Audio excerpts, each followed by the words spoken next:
And Amy, well, interesting piece of the New York Times. No, not the piece over the weekend with the 3 pages from Donald Trump's 1995 tax return.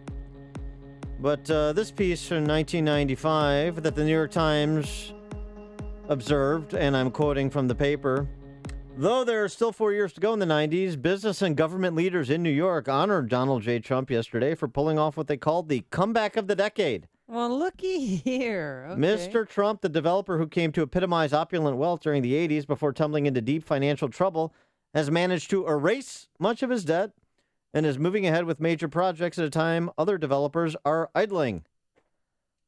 So I guess there's a couple of things. One is the idea that Trump suffered real estate losses, not exactly news to the Clintons' point of wanting to put stuff that has been litigated 20 years ago into the past and close the book on it. Well, Donald Trump wrote about his real estate losses in books, and of course it was splashed all across the tabloids in New York during that period of time as well, and then he turned it around. So do we have a case of the left turning into Trump truthers? Where there's not evidence, they offer conjecture to bridge the gap. That's what the New York Times did, conjecturing about what federal taxes he may or may not have paid based on the 3 pages from his 95 return. We also have Howard Dean, former DNC chairman, former candidate for president of the United States, being unwilling to walk back his characterization that Donald Trump may have been on cocaine in the first debate because of his sniffling. Howard Dean suggesting, well, we don't know that he did use cocaine. Is that the standard, doctor? Wow.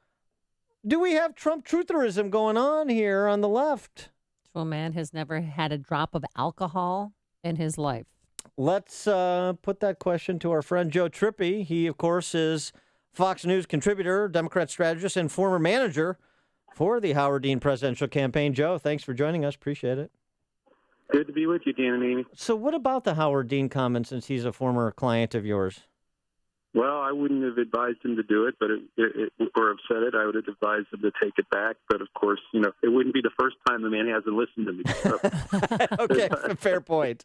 All right, that's fair. And what about the issue of the tax returns that, the 3 pages that were released and now we're litigating whether Trump paid taxes and did he pay enough taxes and all that stuff? Do you see any trouble for Hillary Clinton having the script flipped on her, someone who's made $150 million in the public sector? Look, I mean, there's going to be stuff flying on both sides, but this isn't good for Donald Trump, no matter how you look at it. And I think the bigger problem isn't whether he lost nearly $1 billion and came back from it. He benefited from the tax code that way, and his answer to the tax code is to do things like eliminating the estate tax or lowering it so much that it would save him even more billions than he and his family more billions than he already had. But what he did was legal. That Clinton will make against him. Well, is what I'm saying. Well, not only what he did is legal, but what about this? I mean, so are you suggesting we should eliminate, or Hillary Clinton should or wants to eliminate the loss carry forward? I mean, here's an example that's more pedestrian, but it was offered by Megan McArdle in her piece in Bloomberg this morning. A meatpacking business loses $1 million in year one, then makes $1.5 million in year two. Without the ability to carry forward those losses from year one, then over 2 years it would perhaps pay $600,000 worth of state and federal income taxes on $500,000 of actual money. So loss carry forward turns out to potentially be arguably good policy for entrepreneurs who have a bad year and then a good year to equalize what they're actually realizing in terms of income.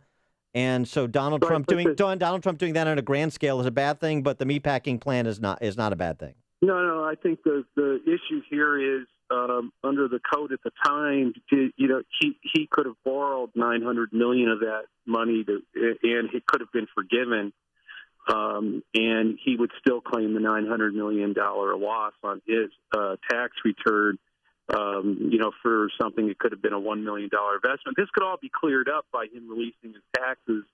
And I understand he's under audit and he's not going to do that. So that's his position, and that means he is open to the attack. I mean, we're playing for president of the United States. The attacks are going to fly back both ways. And by the way, the master of innuendo is Trump. So live by the sword, die by the sword. I mean, you can't have it both ways. Right. Well, what do you think it says is him as a businessman? Because he has touted so many times, I'm the best businessman, the best job creator. Well, I mean, that's the issue. Is he a good businessman or not? Arguably, and Hillary Clinton asked the question yesterday, what kind of genius loses $1 billion in casinos? But, that's what I mean. She's going to make that attack. And I think people are going to scratch their head and ask themselves that question. That he's the one that has to prove the opposite. He could do that again by releasing his taxes or continue to fight the way he's fighting. I don't think the way he's fighting is helping him at all. If he stays on message, he actually might have a shot, but he keeps sort of stepping in front of himself and creating whether it's the Miss Universe or something else. We end up talking about something he said instead of the real issues. And I agree that it'd be better if he was being hit on issues, but again, if he keeps stumbling, they're gonna hit back. Well, do you expect, not the Miss Universe matter, but do you expect the conversation we're having about the tax issue to spill over in tonight's VP debate? I'm sure. Yeah, absolutely. There's no way that this is going to go away. Just like the emails aren't going to go away for her. I mean, this is these 3 pages create a number of problems for Trump, or a number of things he has to explain, and they're not going to let him off the hook. Neither is Pence isn't going to let Kane get away without answering questions about I would imagine about server email. And other things. So, it's just going to get ugly. My own view is this is going to get ugly. If you didn't think it could get uglier than it already has, get ready, put your seatbelts on. The next 30 days are going to be pretty negative. All right. Well, that said, do you think tonight's vice presidential debate could get a little ugly? I mean, Governor Pence, he has to show that there's someone in there with serious policy chops. And Tim Kaine, his role is to say, try and promote Hillary Clinton as more personable, more friendly. I know. I think. Look, they're more likely to stay on message. Certainly, Pence is going to stay on message better than Trump does, and I think they'll probably talk more policy. But I think both of them will be trying to put the other on defense. Pence defending Trump, and of course, Pence will have try to put as much pressure on Kaine to defend Clinton. The problem here is there's a lot more daylight between Trump and Pence on a number of things, personality traits, and the issues than there is between Hillary and Kaine. So I think but I think Pence has got to try to do it. And I think there are a number of things he can do. Well, that could work out to Pence's advantage because he'll spend less time talking about Donald Trump than Donald Trump did, which is to Trump's disadvantage, it seems to me. No, and there are, I think Pence is going to, make a lot of comparisons that work positively for him on unemployment and other issues compared his reign as governor of Indiana and Kaine in Virginia, comparing the two economies and accomplishments. But in the end, I've never seen a vice presidential debate, including the one where Lloyd Bentsen wiped out Dan Quayle, change the dynamic in the race at all. Dan Quayle went on, despite not being John Kennedy, went on to become the vice president of the United States. So I think it's going to be interesting. It's going to be something I'm looking forward to watching and hearing, but I'm not sure it's going to have much impact on the race. All right, you and Amy, to the two people other than people named Kaine or Pence that are looking forward to watching the debate tonight. So if you were advising the Clinton camp with 35 days to go, what would you tell them to do in terms of messaging? Is it right where they are and try and bait Trump on Sunday night like you did on in the first debate to talk about himself and get off on tangents like Miss Universe, or would it be something different?